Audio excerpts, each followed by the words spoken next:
Muy buenos días a todos. Mi nombre es Junior Fabián Arteaga. Les doy la bienvenida a esta sesión del curso avanzado de Inteligencia Artificial IA Generativa en Salud. Y el tema que tocaremos hoy día será el arte de la atención, mecanismos de atención básicamente. Vamos a ver cómo esta técnica le permitió a la IA aprender a leer medicina. Bien, la agenda que he preparado para esta sesión, y les comento un poquito sobre los 4 puntos que vamos a tratar. Primero revisaremos el árbol genealógico de la inteligencia artificial. Vamos a ver cómo esta inteligencia artificial ha ido evolucionando hasta las últimas técnicas que tenemos hoy en día, por qué se ha vuelto tan famosa como tal. Haré una breve revisión de esa evolución que ha tenido la IA. Luego pasaremos al punto principal de esta charla, de esta sesión, que son los mecanismos de atención. Vamos a ver cómo esta técnica funciona de una forma muy práctica en realidad. No voy a entrar en detalles tan técnicos de estos mecanismos de atención, del algoritmo que está por detrás, pero sí vamos a ver por qué funciona, por qué es tan buena y por qué, por ejemplo, plataformas como ChatGPT la utilizan.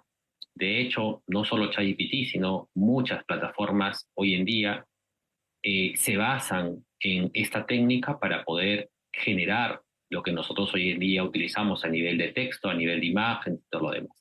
Entonces, estos mecanismos de atención han sido clave en el desarrollo de la IA generativa. Han sido un punto de partida que ha permitido básicamente que la IA pueda generar, pues, como les comentaba, texto, imagen, video y, en fin, cualquier contenido prácticamente en estos últimos años. Nos centraremos luego en el punto 3 en lo que son aplicaciones médicas. Voy a comentar un par de aplicaciones muy puntuales sobre cómo se puede aprovechar estos mecanismos de atención.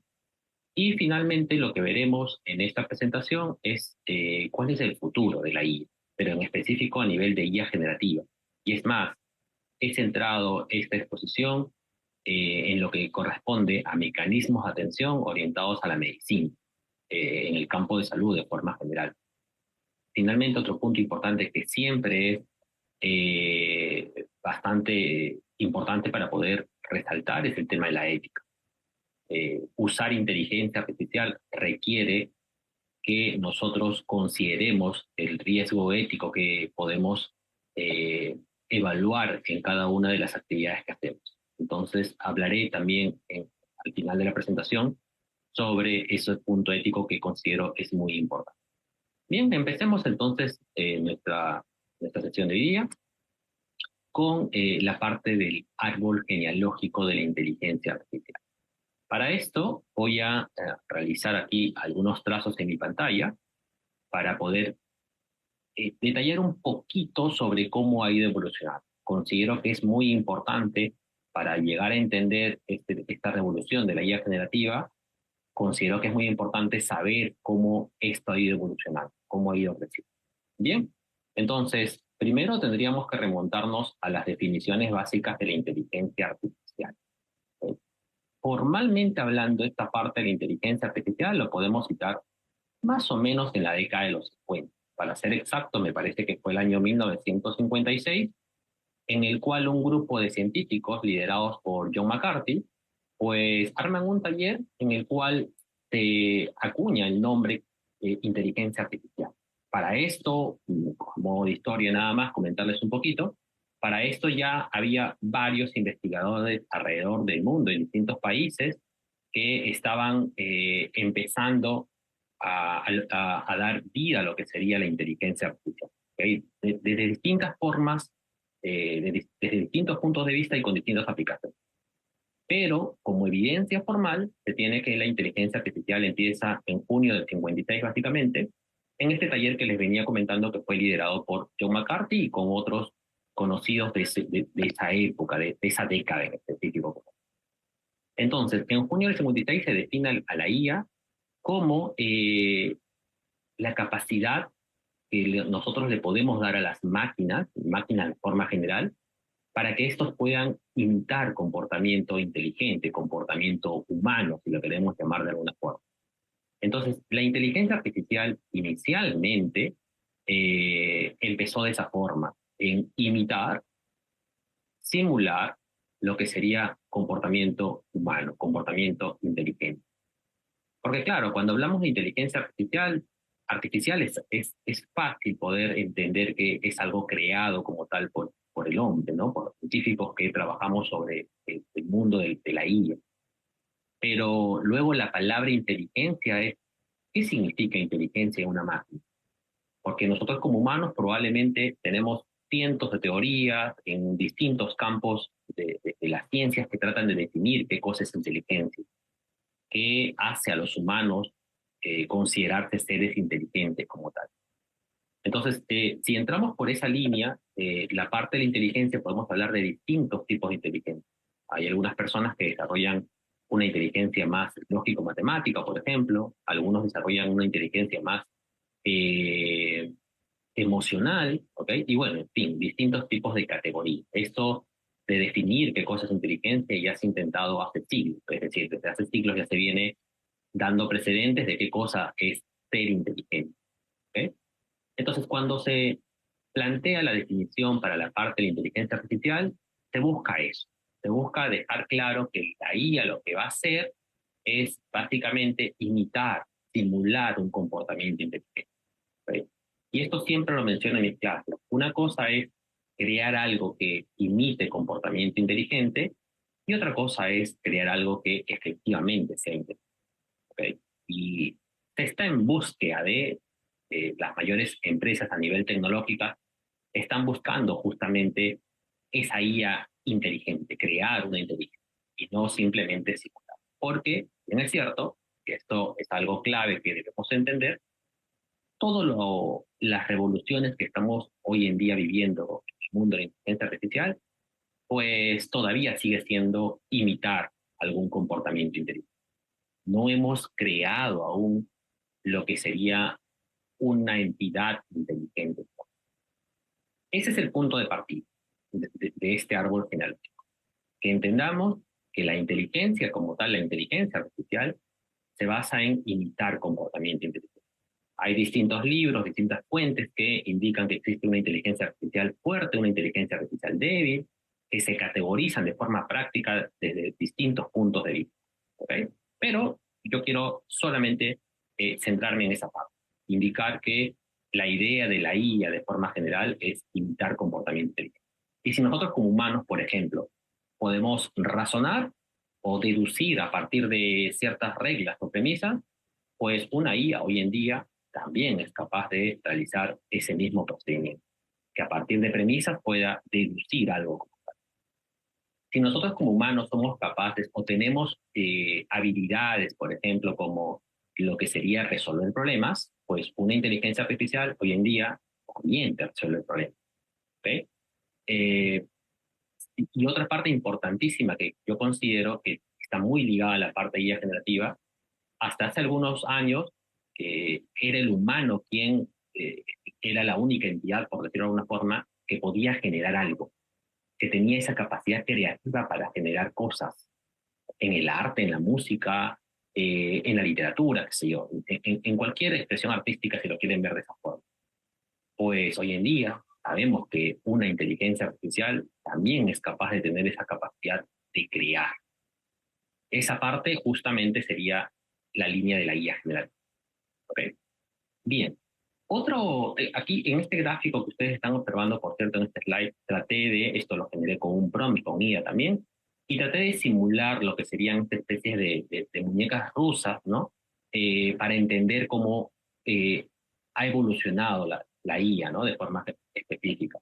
Entonces, dentro de lo que sería la inteligencia artificial como una ciencia, llamemos así, dentro de la ciencia de la computación, que sería la rama principal o el eje principal, pues está algo que se denomina el machine learning.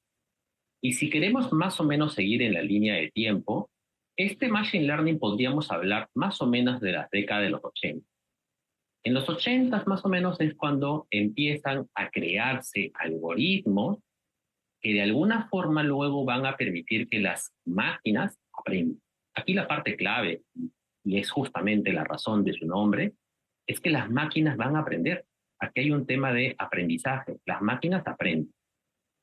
Y esto también lo voy a colocar entre comillas, Porque claro, recuerden que justo lo que quiero representar con esa imagen es que si el Machine Learning está dentro de la inteligencia artificial, pues el Machine Learning imita inteligencia, imita algún comportamiento inteligente. ¿Y qué tenemos nosotros como una de nuestras capacidades que nos hacen inteligentes? Es justamente el aprendizaje, que nosotros podemos aprender cosas, ¿okay? Aprender algún tipo de curso. Por ejemplo, ahora mismo ustedes están aprendiendo qué cosa es la IA generativa, pero también aprender a manejar bicicleta, aprender a conducir un vehículo. Nosotros como humanos tenemos esas capacidades, nuestro cerebro nos permite aprender. Pues en la década de los 80 empieza justo esta revolución de técnicas, algoritmos como tal, que luego le van a permitir a una máquina aprender. Y si yo aprendo algo, soy capaz luego de predecir, llamamos. Soy capaz de replicar lo que he aprendido en nuevos escenarios. Pues lo mismo el Machine Learning. Rama dentro de la inteligencia artificial le permite a las máquinas tener la capacidad de aprendizaje. Ahora ya pueden aprender.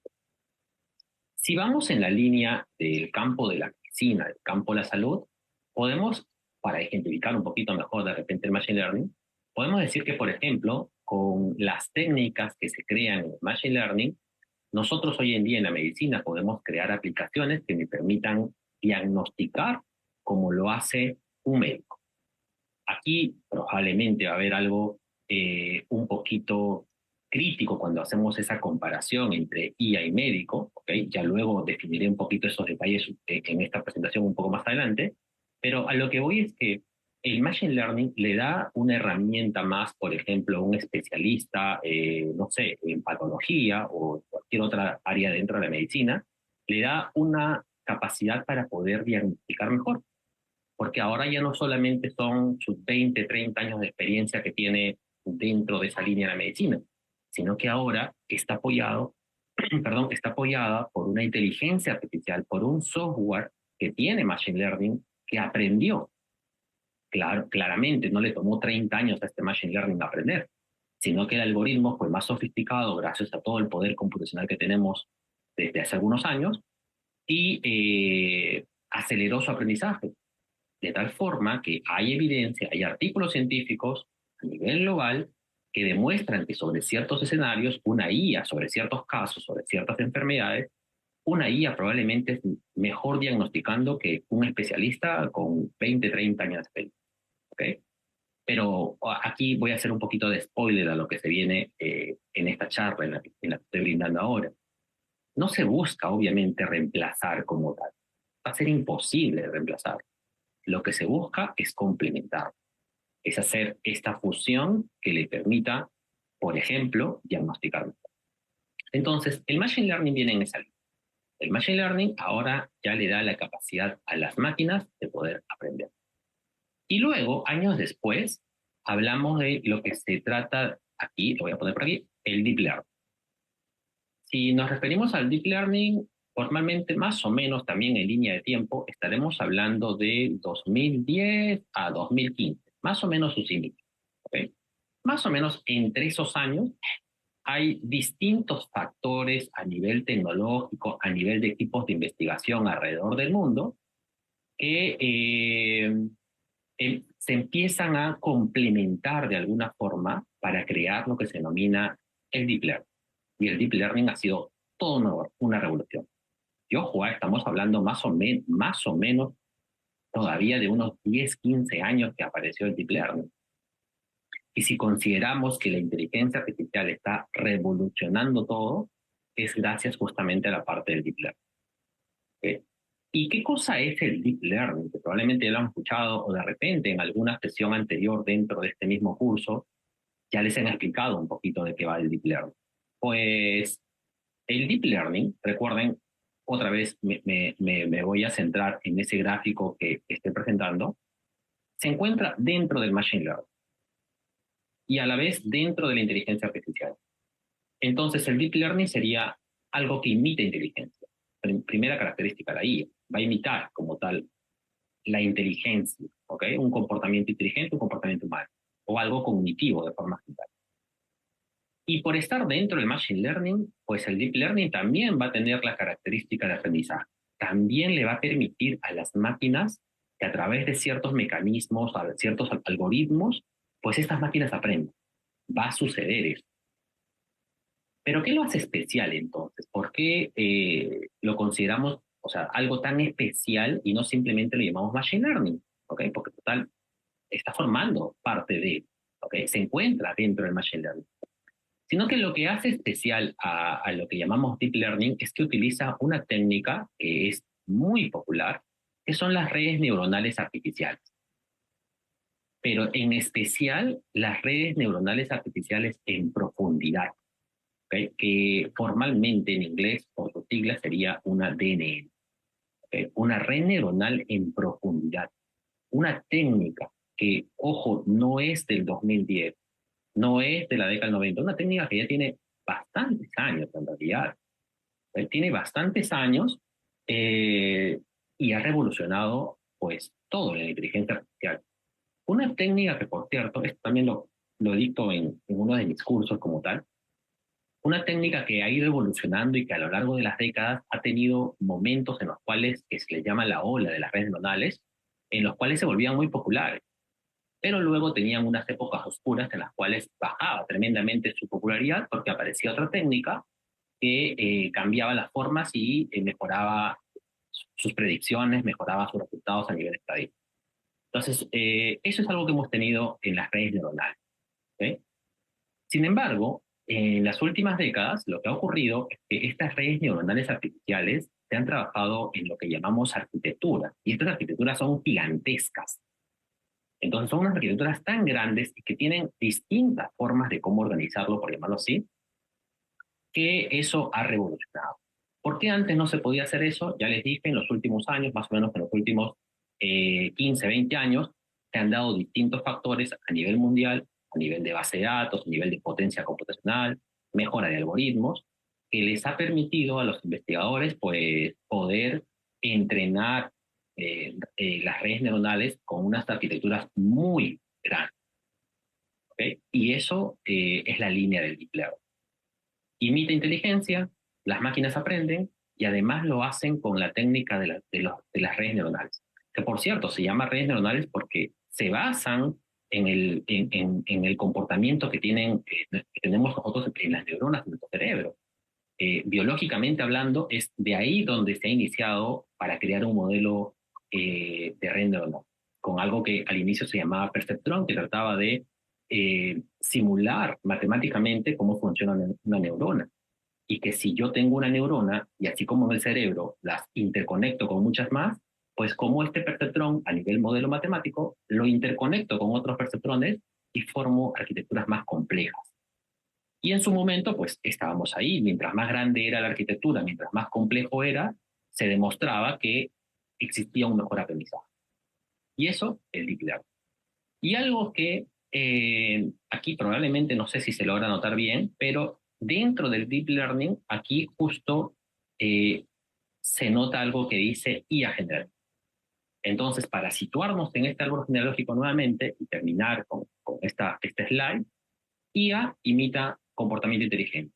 El machine learning, esa capacidad de aprender. ¿Okay? La máquina va a aprender, perdón, la máquina va a simular esa capacidad de aprendizaje. El deep learning, pues, simula que aprende, pero en especial con la técnica de las redes neuronales en profundidad. Y luego tenemos la IA generativa. En algún momento, y esto ya IA generativa, estamos hablando de 2015, 2016, probablemente todo ocurrido literalmente entre el 2010 y 2020. Ahí está toda la revolución de lo que ahora estamos usando. Pues en esos últimos años, lo que sucede es que estas redes neuronales que inicialmente se les había enseñado, ¿okay? Ahí está la parte del aprendizaje, ¿no? Se les había enseñado para hacer ciertas tareas como predecir algo, diagnosticar una enfermedad a partir de los síntomas que tiene un paciente, diagnosticar una enfermedad a partir de imágenes radiográficas, como por ejemplo durante la pandemia. Se volvió muy popular distintos algoritmos con deep learning que buscaban clasificar si un paciente tenía neumonía o tenía COVID, por ejemplo. Y esto a partir de imágenes médicas. así como lo hace un especialista, ¿no? Pues en algún punto el deep learning deja simplemente de hacer diagnóstico, por llamarlo así, para empezar a crear. Entonces, ahí una técnica, para poner un poquito de paréntesis de repente aquí, una técnica que empieza con esa revolución de crear algo y que utiliza, por cierto, redes neuronales, pues se llaman las famosas GAN, las redes generativas adversarias. Una técnica que propone que una IA ya no solamente era capaz de aprender a diagnosticar algo o a clasificar o a predecir algo, sino que una arquitectura de red neuronal ahora también iba a ser capaz de crear algo. Y lo primero que se empiezan a crear, por cierto, son imágenes. Se empiezan a crear imágenes. Al inicio le costaba mucho a la IA aprender cómo crear algo, pero poco a poco, gracias a esa técnica GAN, que para hacer un resumen rápido de esa técnica, son dos redes neuronales que están compitiendo entre sí. Una generando imágenes ficticias, llamemos así, y otra tratando de discriminar si lo que esta IA ha generado, si lo que esta otra red neuronal ha generado, pues es verdadera o es falsa.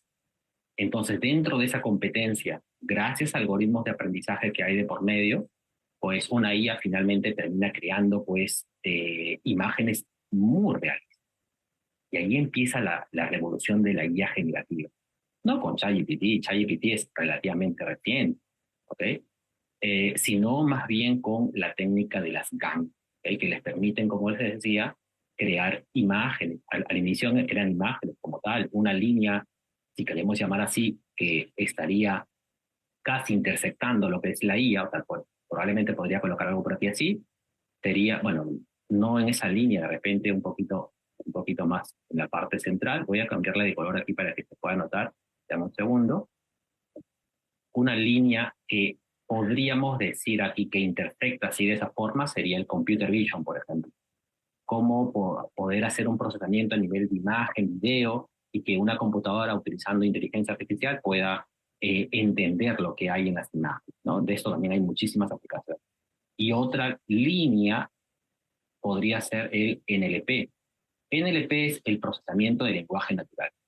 Si para nosotros los humanos tenemos la capacidad de poder entender nuestro idioma y saber cómo nos comunicamos a través de cómo escribimos, a través de cómo hablamos, pues eso también ya existe computacionalmente hablando, justo en esa área que se denomina el procesamiento del lenguaje natural. NLP por siglas en inglés.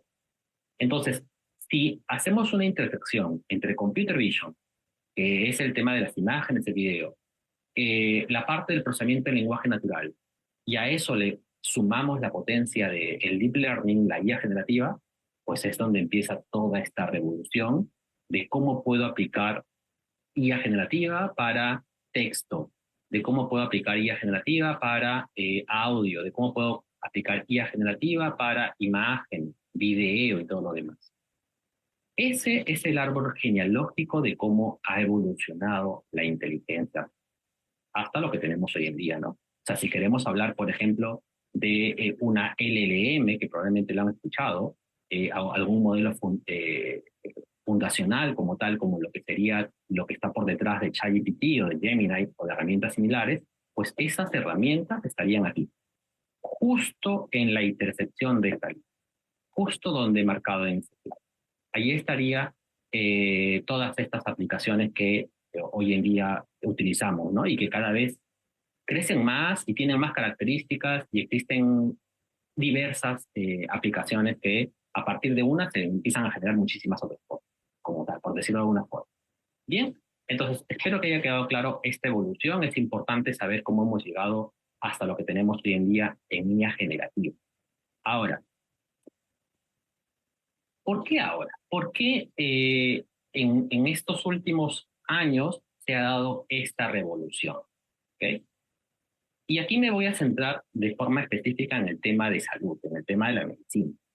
Entonces, un problema histórico, que es como he anotado en este slide, es que nosotros, bueno, los especialistas en medicina, los especialistas en salud, siempre han estado registrando, ¿okay?, en distintos formatos, al inicio probablemente formatos físicos en papel, y luego algo más digital, ya, ¿no? Documentos, reportes, un software, PDF, documentos a nivel de tablas, pero siempre estaban registrando distintos datos, llamemos así, por ejemplo, datos de pacientes como síntomas o diagnóstico que uno realiza.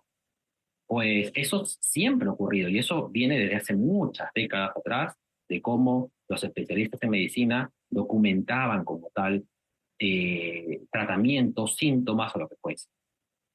Y estos, el problema era que al estar en distintas fuentes, claro, yo tenía, por ejemplo, la anotación en papel físico de mi receta, tenía aparte un reporte en PDF de los síntomas que se me ha registrado o del diagnóstico que se me ha hecho. Entonces, esto venía en distintas fuentes y era muy difícil de poder consolidar todo, de pasar todo esto a una inteligencia artificial para que me pueda apoyar en temas diagnósticos.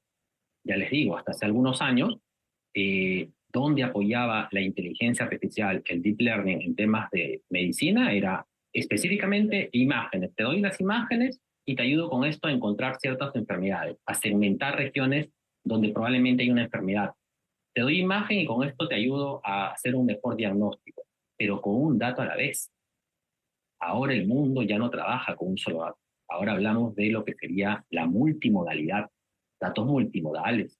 Ahora podemos pasarle a una IA documentos en PDF, podemos pasarle imágenes en distintos formatos, inclusive las imágenes, video, documentos textuales, tablas, lo que fuese, y la IA hoy en día es capaz de procesar toda esa información y poder por ejemplo, estructurarlo de alguna forma en un lenguaje más entendible. Eso obviamente me ahorra muchísimo tiempo. Imagínense, y esto lo voy a comentar también en un par de minutos más, imagínense que tengas, no sé, años de información acerca de tratamientos, acerca de sintomatología o lo que fuese, y eso lo puedas consolidar con una IA. Con una IA que a partir de tener esos datos de entrada, te permita dar resúmenes de lo que necesitas para apoyarte en el diagnóstico de una enfermedad. Entonces, ¿por qué ahora la IA generativa se ha vuelto muy popular? Porque ya tenemos la potencia para poder procesar datos no estructurados, llamemos así, que formalmente se le conoce de esta forma, texto, imagen, audio, video, y todos esos estructurarlos de alguna forma para que la IA lo pueda procesar, lo pueda interpretar y que a partir de eso te pueda generar algo que te sirva como especialista, que te sirva para tomar decisiones. ¿Okay? Esa es la clave. La IA generativa viene con esa potencia, de que ya va a entender todo lo que antes le costaba, por decirlo de una forma. Ahora logra entender.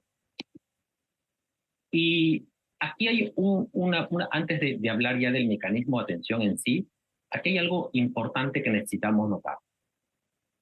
Algo que se conoce como el problema de la memoria. ¿Qué sucede? Les comentaba hace un momento que la inteligencia artificial, el deep learning, si ya tiene desde 2010, 2012 más o menos, que empezó ya a tener algunos años, al inicio solamente era capaz o era limitada porque le dabas ciertos datos, aprendía a cómo, o generalizaba de alguna forma, a cómo predecir o cómo clasificar a partir de esos datos. Pero cuando se trataba, por ejemplo, de data textual, ahí había un problema, porque nosotros como humanos cuando leemos algo, no sé, una carta, leemos un libro, por ejemplo, normalmente nuestro cerebro siempre está relacionando todo lo que ha pasado previamente hasta el punto en el que nos encontramos en la lectura. Pero a la IA le costaba eso. La IA tenía justamente un problema. El deep learning tenía el problema de la memoria. Les he comentado hace unos minutos que a nivel de redes neuronales hay distintas arquitecturas, distintas formas de cómo la inteligencia artificial a través de las redes neuronales se aplicaba a distintos escenarios. Y lo más cercano para poder recordar cosas, recordar datos y en función de estos datos poder mejorar mis predicciones, por llamarlo de alguna forma, lo más cercano eran unas redes que se denominaban redes recurrentes, que luego evolucionan a algo que se llama las LSTM, ¿okay? Que son una arquitectura de red neuronal que le permite a una inteligencia artificial poder procesar datos secuenciales, datos que tienen un tema de temporalidad, que eso una IA pues le era muy difícil recordar, por llamarlo de una forma. Una IA, tú le dabas una imagen y te decía, en esa imagen hay un perro o hay un gato, ¿ok? Sin problema. Pero si le dabas una secuencia de imágenes, no era capaz de recordar toda esa secuencia para entender, por ejemplo, cuál es la siguiente imagen, por decirlo de alguna manera. O si hablamos en el campo un poquito más de la medicina, que espero que este ejemplo probablemente le sea más fácil para procesar, pues imaginemos que tenemos 10 páginas de historia clínica. Yo quisiera que una inteligencia artificial me ayude a entender esas 10 páginas de historia clínica de algún paciente. Lo que sucede es que la IA iba procesando palabra por palabra, línea por línea, y cuando llegaba a la palabra, no sé, número 50 o a la página número 10, pues se había olvidado de todo lo que había leído en la primera página. Ese era un problema. El contexto se perdía. Mientras más datos le dabas, datos que tengan una secuencialidad, pues para la IA le era más difícil recordar lo anterior para poder mejorar sus predicciones, por decirlo de alguna forma. Esto, y también aquí un paréntesis, de repente también se entiende un ejemplo más interesante. Cuando hablamos, por ejemplo, de series de tiempo, cuando hablamos del mundo de las series de tiempo y queremos predecir, por ejemplo, cuál va a ser el costo de alguna acción o de una criptomoneda, por ejemplo, cuál va a ser el costo la próxima hora, el próximo día, el próximo año, cuánto va a costar esa acción. Y queremos fijarnos en cómo esa acción ha ido fluctuando a lo largo del tiempo. Cuando tú tienes esa información de cómo la data va variando a lo largo del tiempo, cuando consideras esa variable temporal, la IA para la IA le era muy difícil considerar muchos días, por decirlo así, o muchos datos temporales. La IA tú le das un dato y predice, pero le das dos, tres, cuatro, tendrías que armar tu arquitectura, tu modelo de red neuronal, tendrías que armarlo de una forma que pueda recordar justamente data anterior. Y para hacer eso, pues el aprendizaje era muy complicado. ¿Okay? Había muchos factores de por medio. No voy a entrar en esa parte de los tecnicismos, pero había muchos factores de por medio que le hacían difícil a una red neuronal poder recordar algo. ¿Okay? Entonces, ese era un problema. Y aquí es cuando se crean los mecanismos de atención. Aquí también he colocado una parte de la primera página del paper oficial. Esto es un grupo de investigación de Google, básicamente, que crea un artículo científico que lo llama Attention is All You Need. Una técnica que inicialmente se había creado para el tema de la traducción. Ojo, y esto es la base, por cierto, de, ya les decía, ChatGPT, Gemini o herramientas similares. Entonces, en el año 2017 se presenta esta técnica. Un equipo de Google trabaja sobre esta técnica que lo llaman los mecanismos de atención. O bueno, en realidad, cómo aplicar mecanismos de atención a través de una arquitectura que la denomina Transformer. El gráfico que ustedes pueden ver a la mitad de este slide es justamente la arquitectura que se propone a nivel de Transformer. Y estos Transformers tienen internamente lo que se denominan mecanismos de atención, que justamente es el objetivo de la charla del día, entender cómo eso hace que la IA aprenda, ¿no? Y que aprenda mejor. Pues les decía que este paper, como tal, presenta una técnica en la cual, con poco esfuerzo computacional, llamemos así, en ese momento por lo menos, era capaz de hacer traducciones. Y ustedes lo pueden notar, parte del abstract indica que habían hecho estos autores, hicieron sus pruebas de su técnica, lo hicieron sobre problemas que tenían que ver con la traducción de inglés a alemán, inglés francés. O sea, toda esta revolución que hoy en día estamos viviendo gracias a estos mecanismos de attention, en realidad empezaron con un problema básico de cómo traducir. La traducción automática es un problema dentro del mundo del procesamiento del lenguaje natural. Claro, ¿cómo le enseño a una inteligencia artificial a traducir no una palabra, obviamente, sino todo un libro, por ejemplo, de un idioma a otro? ¿Cómo le enseño?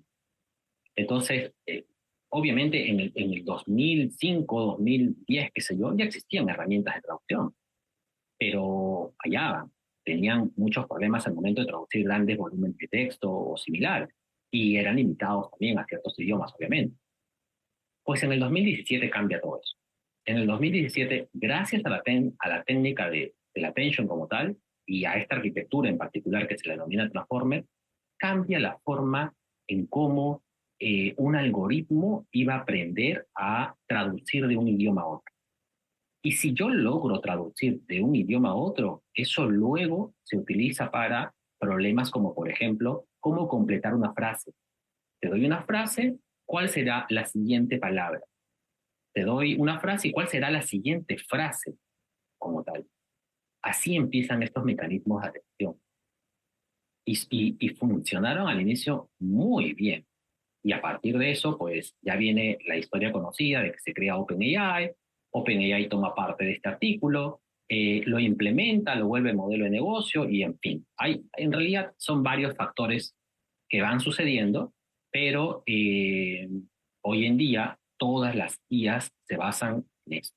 Las IAs generativas como tal se basan en esta técnica, en ese paper que es súper famoso de Google. ¿Okay? Bueno, ahora, para poner un ejemplo de qué le da a estos algoritmos la capacidad de atención como tal, este es un ejemplo que me pareció interesante y que quería compartir con ustedes. Imagínense que se encuentran en una conferencia de medicina como tal, una conferencia que está llena de personas y que justo están en un espacio en el cual están compartiendo con otros colegas, ¿okay? Haciendo el tema del networking. Entonces, hay mucho ruido de fondo, las personas están conversando y de pronto se escucha por ahí, al otro lado del salón, como se indica en esta escena, las palabras paro cardíaco. ¿Okay? Entonces, ¿qué va a suceder? Nuestro cerebro, ¿okay? Bueno, los que estén justo de repente trabajando más en esa línea, van a filtrar todas las cosas que están escuchando en ese momento. Nuestro cerebro tiene esa capacidad de filtrar todo lo que no es interesante, por decirlo así, porque acaba de aparecer una frase que le alertó, la frase del paro cardíaco. Entonces, es ahí cuando nuestra atención se va a enfocar específicamente en esa persona que ha lanzado esa frase, por decirlo de alguna manera. Y todo el ruido que hubo a su alrededor, pues desaparece, por llamarlo así. Ahí viene, o bueno, en eso se va a basar el mecanismo de atención. Que yo pueda crear un algoritmo que sea capaz de descartar, filtrar ciertas cosas que no son relevantes y mantener las que sí son relevantes. Formalmente hablando, a través justamente de esa arquitectura que ustedes están viendo ahí, lo que sucede es que se van a dar, por ejemplo, en el mundo textual, se van a dar ciertos pesos a palabras que son más interesantes, ciertos valores más altos, y a palabras que no son tan interesantes, pues se le va a dar pesos más pequeños. Entonces aquí, para hacer también un ejemplo práctico, imaginemos ChatGPT, porque ChatGPT, como les comentaba, usa esta herramienta, ¿okay? Usa, desde que se lanzó, utiliza este tipo de algoritmo para poder dar respuestas a nuestras consultas. ¿Cómo funciona? Pues yo le ingreso lo que llamamos prompt, le ingreso una frase y este es capaz de devolverme toda una respuesta. En realidad, si lo queremos simplificar, lo que está ocurriendo ahí es que ChatGPT va a procesar cada una de las palabras, cada uno de los tokens, formalmente hablando se le llama de esa manera, tokens. Va a procesar cada una de esas palabras, esos tokens, y lo que hace es saber predecir cuál es la siguiente palabra. O sea, por ejemplo, si yo digo algo como, justo el título de este slide, ¿qué son los mecanismos de ChatGPT? Va a entender, va a procesar las palabras previas que acabo de darle para que me genere la palabra atención. Pero claro, nosotros cuando interactuamos hoy en día con Gemini, ChatGPT o alguna herramienta similar, no esperamos una palabra como respuesta. Nosotros esperamos todo un conjunto de palabras. Pues dentro de estos algoritmos se han ido sofisticando para que la idea no simplemente quede en cómo hago la predicción de una palabra, sino en cómo sigo haciendo predicción de palabras hasta que se forme una respuesta. ¿Okay? Entonces, en realidad por detrás está pasando eso, se está prediciendo una palabra y luego la otra, y luego la otra, y luego la otra. Pero que cuando nosotros como humanos vemos como tal ese conjunto de palabras, pues estamos observando una respuesta a nuestras consultas, ¿ok? Y ahí está la maravilla. Ahora, para que ChatGPT sea tan bueno pudiendo indicar qué palabra sigue o qué conjunto de palabras sigue y en qué secuencia debe seguir las palabras, pues tiene que aplicar el mecanismo de atención sobre lo que yo le ingresé. Seguro que cuando han utilizado alguna vez esta herramienta de ChatGPT, por ejemplo, se han dado cuenta que mientras mejor le das la pregunta, llamamos así el prompt, pues mejor la respuesta que obtienes, ¿no? De ahí existe toda una categoría sobre prompt engineering, cómo mejoro mis prompts. ¿Eso por qué pasa? Justo por el mecanismo de atención. Porque si el mecanismo de atención detecta, asocia las palabras más interesantes de tu consulta, vas a saber predecir de manera mejor la respuesta a lo que estás buscando. ¿Gracias a qué? A los mecanismos de atención. ¿Ok? Bien. Entonces, aquí tengo otro ejemplito más, a nivel un poquito de repente más alineado al campo clínico. Imaginemos esa frase que tengo en la parte inferior de la imagen. El paciente tiene un historial de insuficiencia cardíaca, pero hoy acude por una fractura de fémur.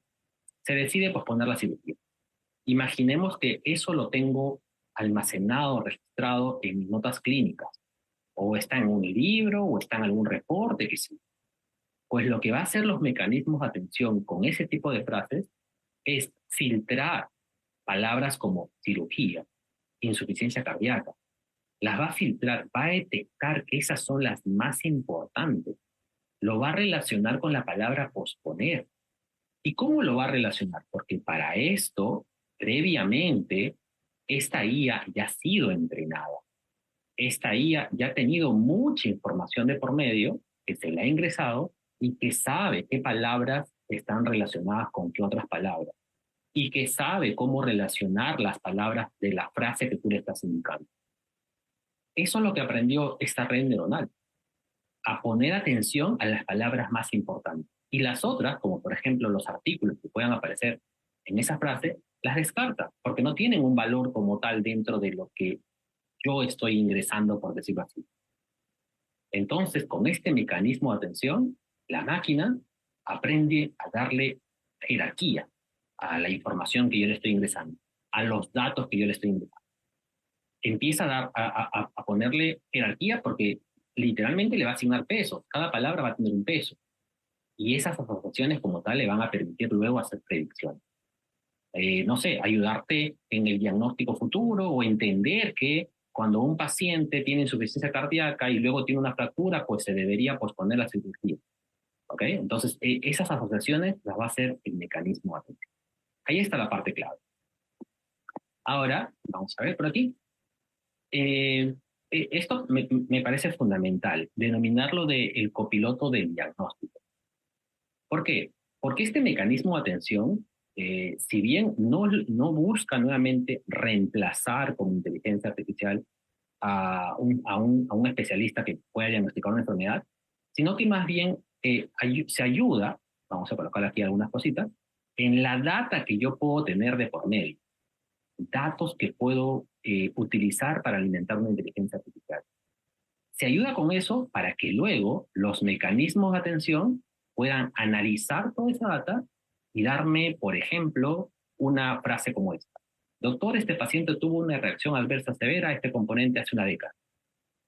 Pero fueron 20 años de información que procesó estos mecanismos de atención y que lo que buscaron fue poner mayor importancia a lo que consideró que era más importante, valga la redundancia. ¿Okay? Entonces fueron los mecanismos de atención que saben qué cosa buscar en tanta data, ya sean imágenes, texto, audio. Estos mecanismos se pueden adaptar con distintos tipos de datos. Y cuando saben qué cosa buscar, pues saben qué cosa recomendar, saben qué cosa predecir. Justamente lo que queremos, lo que he resaltado aquí como valor, es no que la IA diagnostique sola, no es el objetivo como tal, sino que haga un rastreo, un filtro, como buscar literalmente una aguja en un pajar, tal cual. Y con eso yo pueda tomar mejores decisiones. Yo como especialista, probablemente no me gustaría gastar tanto tiempo haciendo un análisis de 20 años de historial médico, sino que la IA me pueda, gracias a su mecanismo de atención, me pueda dar las partes claves de el reporte médico de un paciente, ¿no? Esa es la parte clave. Eso, yo considero que eso es lo útil de esta técnica como tal. Y aquí otro ejemplo más, y este me parece también interesante, por eso lo incluí, es que, por ejemplo, en el tema del genoma humano, donde existen, esto lo busqué por ahí, más de, aproximadamente 3.000 millones de pares de bases. Reconstruir eso, pedirle a una máquina que analice eso, pues es muy costoso computacionalmente hablando.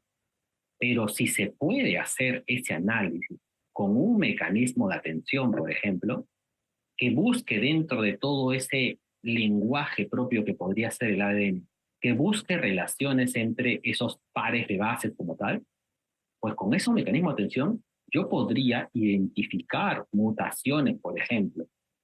Yo con esos filtros que podría, o con esta información que me podría arrojar los mecanismos de atención, podría a priori validar si un tratamiento, justo como lo indiqué por aquí, si un tratamiento va a funcionar o no va a funcionar. Eso es una revolución en la medicina. Claro, a los especialistas les toma años, por ejemplo, poder hacer un procesamiento como ese. Es más, aquí justo he colocado, en el 2024 se le dio el premio Nobel en química a alguien que en realidad estaba más relacionado a computación que a química, para serles súper sinceros, y de esto hay hasta un documental que luego lo pueden buscar por YouTube. Demis Hassabis se llama el CEO de lo que en su momento fue DeepMind, que fue adquirida por Google. Ellos desarrollaron una técnica, bueno, con el soporte de Google, por llamarlo así, desarrollaron una técnica que le permitió modelar, simular el diseño de lo que serían las proteínas, las estructuras de las proteínas como tal.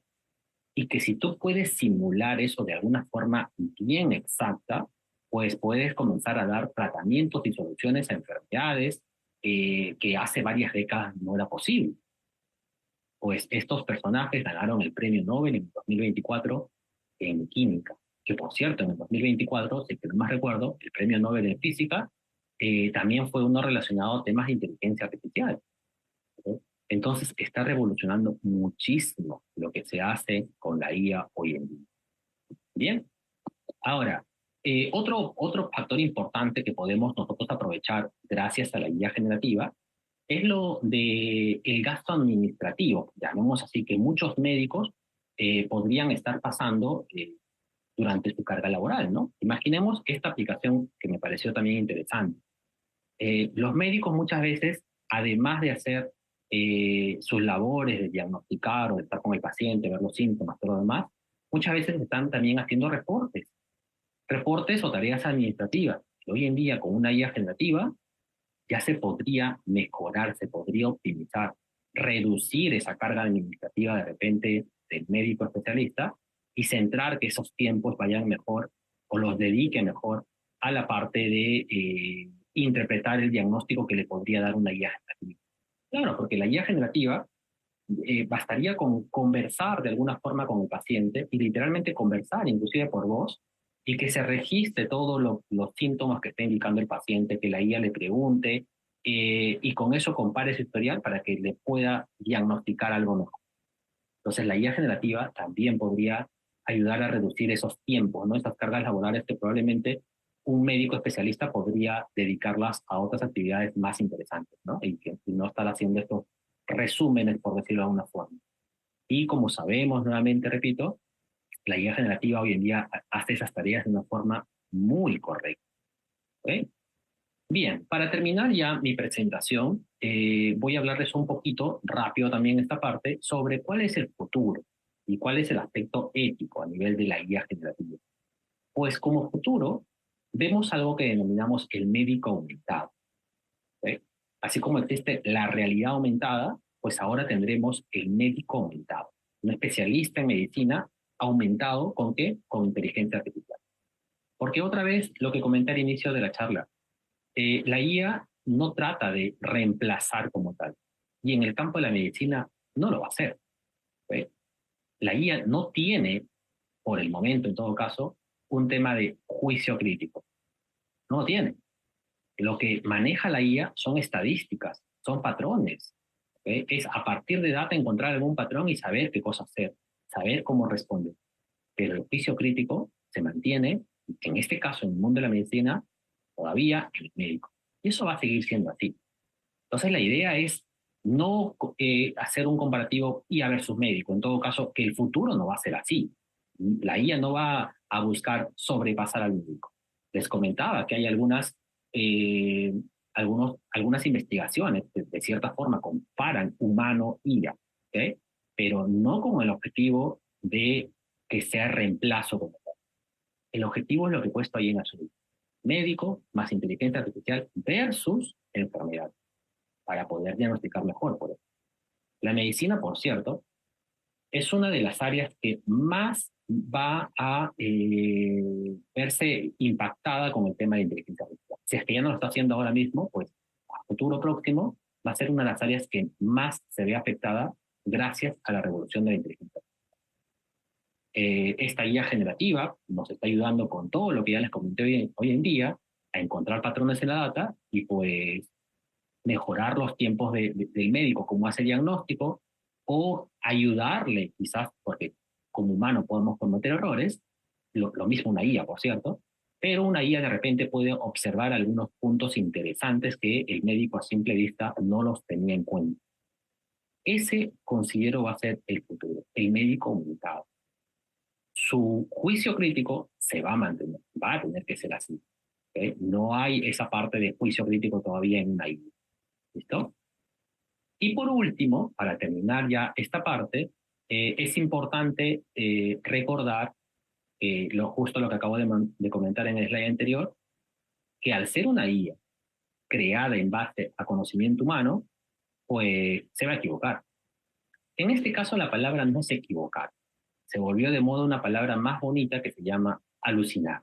Una IA, por decirlo, no se equivoca, alucina. ¿Ok?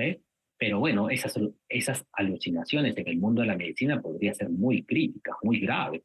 Entonces hay que tener el cuidado respectivo. La guía generativa podría responder indicando alguna fuente de repente para tomar un diagnóstico, para hacer un diagnóstico, perdón, podría estar respondiendo con una fuente incorrecta o que se la ha inventado literalmente. Entonces, ahí tenemos que tener el cuidado respectivo. La inteligencia artificial se inventa muchas veces su respuesta. Entonces, está dentro de los especialistas de medicina que puedan tener ese criterio médico que ha sido formado durante años para poder decidir qué cosa es correcta y qué cosa no es correcta. ¿Sí? Siempre contrastando como tal, porque, repito, es una IA, se va a equivocar. ¿Listo? Entonces, para terminar ya esta presentación, quiero resaltar esta parte de que el juicio clínico humano va a seguir siendo irreemplazable como tal. ¿Sí? Se habla mucho que viene una inteligencia artificial general. ¿Sí? Hay mucho marketing sobre eso, pero por el momento eh, considero que no se ha alcanzado. Eh, seguro que en los próximos años ya existirá de repente esa inteligencia artificial, pero por el momento no hemos alcanzado ese nivel. Y nuevamente la idea es sumarle, que la IA ayude a sumar a, al humano, ¿no? En este caso a alguien especialista en la medicina, pero no reemplazar como tal. Eso no va a suceder. Bien, les agradezco entonces por la atención que han brindado a esta charla. Ha sido un gusto para mí poder compartir estos conocimientos sobre la inteligencia artificial, sobre la selección y en especial sobre los mecanismos de atención. Pues, ha sido mucho gusto. Espero verlos en una próxima oportunidad. Gracias.